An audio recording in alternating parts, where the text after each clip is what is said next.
گاهی وقتا معجزه در آخرین لحظات زندگیمون رخ میده. هیچ کس نمیفهمه که زندگی چی براش در نظر گرفته. هیچ کس نمیفهمه.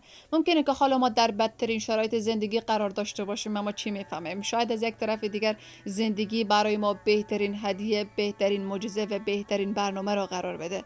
اگر ما از تمامی افراد موفق رازشان پرسان کنیم که شما چگونه به موفقیت رسیدیم، همه میگن وقتی دیگران استاد شدن ما ادامه دادیم، بیشتر از همه تلاش کردیم تا به خواسته هایمون رسیدیم.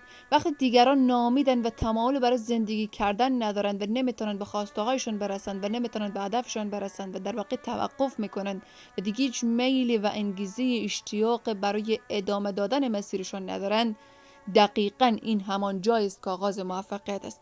زمین خوردن، شکست خوردن، نشدن و خیلی چیزای تلخ دیگه در زندگی، اینا هم بخش از زندگیه.